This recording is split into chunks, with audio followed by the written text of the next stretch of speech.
Yeah, I'm feeling kind of worn out right now because about 2 weeks ago when I was in the countryside at my wife's hometown, well, there's first of all a lot more nature there just at the home environment, and sleeping outside, camping outside, and just being closer to nature and being outside the city and just the super fresh air. Right now the air is really fresh here in Chiang Mai and everything's really clean.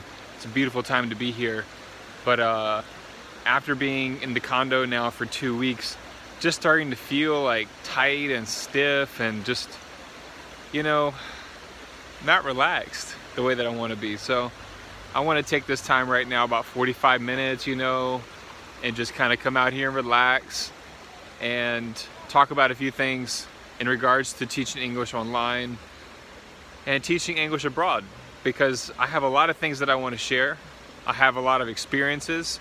I have gone through a lot of diverse situations and made those difficult decisions and took those risks, and not always went the way that I expected or the way that I anticipated.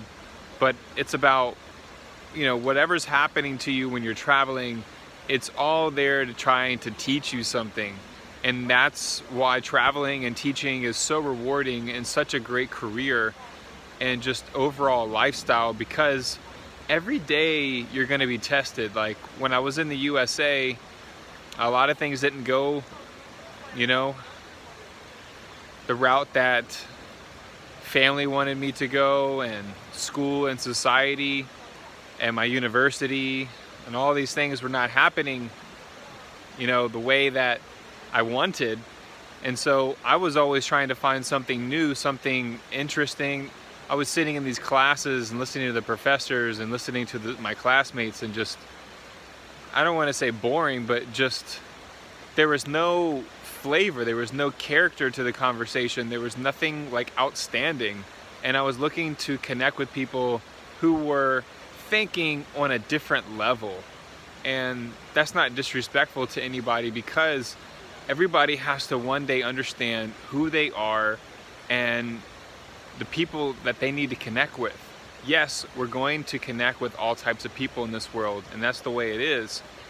But I was looking to feel like being in a new environment, being around a new language, being in a different culture and surrounded with new people. And then that puts yourself in a situation every day where, like I said, you're going to be tested, you're going to be challenged in ways that you wouldn't be tested perhaps in your home country. That's the message, that's the point I'm trying to get off right now. So I just recommend to all the young people out there that if you're just getting involved with TEFL, or whatever age you are, it doesn't really matter, just to understand where you want to go, like what languages you're interested in learning and what cultures you like to be around, and the weather. I think weather and language are the biggest factors, the language and the weather. And when you factor in those two things, you'll be able to make a really great decision about where you want to. What's up, everybody? So right now I'm going to show you guys one of my favorite spots out here. I have about another 2 hours before my next class starts, so I want to get out here into nature for a little bit and just take my time and recharge the battery. Feeling kind of worn out. My phone memory just got super full, so I had to delete a video that I made the other day to keep this going. Anyway, so language and weather, for me, it's warm, it's tropical, pretty much year round. And I started with learning Spanish, and that was a great learning environment, because I was in Central America, never got to go to South America, but in Central America. And then I was in Florida, so English is the official language, but where I was teaching and the people I was surrounding myself with were all coming, I would say 75 to 80% of all my time, and 80% of the people were from non-native English speaking backgrounds. So the only time I was even around people speaking English was at my UCF classes. I was on, back in the day, Messenger and on Facebook, like the old days of Messenger. of writing to people in Spanish, and then over the years just remembering so much stuff and applying it actually face to face and online and writing it. You know, when I went to Costa Rica and Nicaragua, it was really easy to connect with the people and the language, you know, the language of course, and the culture and the people, all that stuff. And then coming over here to Asia is like, it's a totally different world. I mean, everything is completely different. Yeah, you have, you know, restaurants and shopping malls and all that material stuff, but like on a cultural level, just, you know, well, first of all, over here, you can't really buy guns and stuff like that, you know, in Thailand. So there's that one thing. It's a Buddhist country. You know, most of Thai nationals are Buddhist, so that is the religion that is practiced here. So when you add those two factors in, and then also the weather here, there's always food.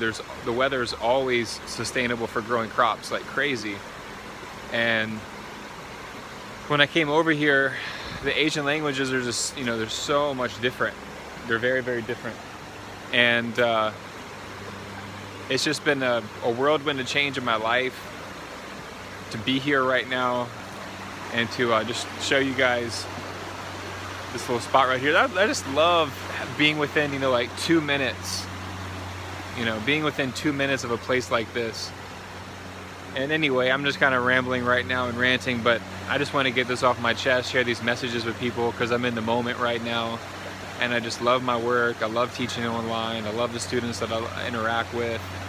You know, I love my family. I love God. You know, got a good girl. And just chilling every day, you know. Going to the pool, going to the gym. And want to do a meet and greet in Chiang Mai before I leave next year. Want to make sure I do one before I leave. So, hope you guys are having a great day. And if you got any questions, let me know below. So basically, this stream will come all the way over here and work itself around the other way. And then it just goes, shoots down to the other side of Holy Gale waterfall. But it's so great. Nice. I love Chiang Mai. I'll miss this spot right here so much.